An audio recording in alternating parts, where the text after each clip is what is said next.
2-3 วันก่อนมื้อนี้กินกับผักกับไม่จะดีการเป็นแมงบงอยู่นี่ล่ะเตี้ยแกงผักแกงไม่ก็ใส่อยู่อันว่าจีนนั่นนะแต่ว่าวันนี้ผมได้แล้วมันต้องกินจีนล้วนๆจะนี่ตักมัดใดมันต้องได้จีนมัดนั่นเนาะเมนูวันนี้นะไปเอาไอ้กำข้าวหนอกแกงออมจีนควายเปื่อยๆแกงออมจีนควายในอุดมคติคนใดที่มักเมนูจีนล้วนๆจะนี่นะจุ๊บพอท่าพอคลิปนี้ได้เลยมาผมจะป้ามาแปลงให้กำนะก่อนอื่นเฮาไปพอพริกพอเคียงให้กำก่อนพริกเคียงมันได้ก็ตามที่ผมขึ้นคือพอตะเกียครับเนาะมันก็จะมีพริกแห้งข่าจะไข่หอมเตี้ยมหอมแดงขมิ้นมะแคนแกนหอมป้อมแล้วก็กะปินะกะปิสักจ้อนครับเราตามสูตรกันนะแต่ว่าพริกว่าเคียงวันนี้ผมตำมาเสร็จเรียบร้อยครับเนาะแล้วก็หมูจีนที่เขาจะเลือกมันใจนั่นแต่ก็จะเป็นจีนเศษนะจีนติดเอ็นติดมันเนี่ยแล้วก็หมูเคียงไหนเห็ดอันนะก็ถ้าว่าคนได้บ่มักเอ็นมักมันนะก็ใจเป็นเมียน้องร้ายน่ะก็ได้เมียนกันมาแล้วก็กำนั้นมันเริ่มเนี่ยเริ่มแปลงกันเลยเขาจะไปตั้งกระทะตั้งมะขางแล้วก็เอาพริกเอาเคียงที่เขาตำละไว้ตะกี้เนี่ยลงมาคั่วมาเจ้าตอนที่เขาคั่วพริกนี่แต่เขาก็จะเอาข่าเนาะข่าก็ใบบักกิ้วลงไปคั่วตัวแล้วก็กำนั้นกันว่าเขาคั่วพริกคั่วเคียงมันซาบแต่งดังงานแล้วมันก็กำนี้ก็จะเอาจีนเนาะหมูจีนหมูเคียงไหนนะลงไปคั่วไปพัดตัวเลยขั้นตอนนี้แต่เขาก็จะคั่วไปเรื่อยๆจนพอจีนนั่นน่ะมันเซ็ตตัวฮดตัวครับนะกันว่าจีนนั่นน่ะมันเริ่มเซ็ตตัวแล้วมีกลิ่นหอมแล้วมันก็กำนี้ก็จะเตรียมน้ำเนาะน้ำเปล่าน้ำบะได้น้ำสะอาดใส่ลงไปนักๆใส่ให้ท่วมจีนได้เลยแล้วก็หับฝาหม้อขังแล้วไว้ระหว่างนั้นเขาก็มาซอยพักซอยไม้ท่ามันพักไม้ดีเส้นนี่แต่ก็จะมีพักป้อมต้นหอมพักจีไปเลย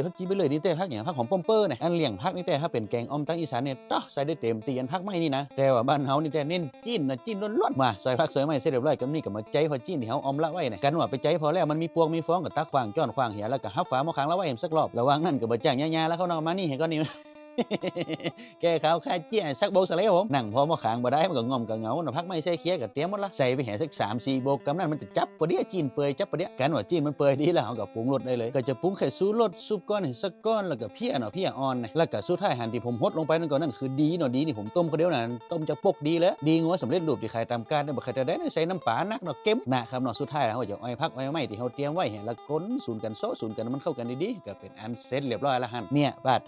เคยบอกไปรอบผิดร้อยแล้วนะว่าแกงอ้อมที่ถูกต้องแกงอ้อมในอุดมคติหน้าตามันต้องจะนี่ครับเนาะยามก่อนเดี๋ยวก่อนมันต้องมีคนติแน่ๆไว้วันนี้บ่ใส่เลียดก็เลียดควายสดนะสาเหตุที่ผมบ่ใส่เลียดสดวันนี้ก็เพราะว่าวันนี้เขาใส่เคียงไหนนักเคียงไหนมันมีเลียดนักละถ้าเฮาเลียดสดใส่ไปแหมน้ำมันจะดำไปแหมน้ำมันจะบ่ออกส้มๆจะนี่นะนี่ขนาดเราบ่ใส่เลียดสดนะว่าน้ำมาดึงคุ้นขนาดนั้นเมาน้ำน้องนี่เนาะมาว่าแล้วเข้านึงฮ้อนปอนลงในถ้วยหั่นแล้วก็จ้อนกาเสียนะก็ล็อกขึ้นมาจะนี่กำนั้นกันว่าเฮาเทาะเข้าห้องต้องไปเสร็จเรียบร้อยมื้อกับนี่ก็มาถึงหน้าที่ของมันละมา1ขาดได้แต่อันโบกสะเลนี่นะมาว่าแล้วก็สักโบกสะเลครับผมถ้าได้ไปสักโบก2 โบกนี่นะเรากินข้าวล้ำปลอดงอนเนาะแล้วก็เอ็นแห้งให้ปากหนามแก้มด้วยก้นเนี่ยสักจ้อน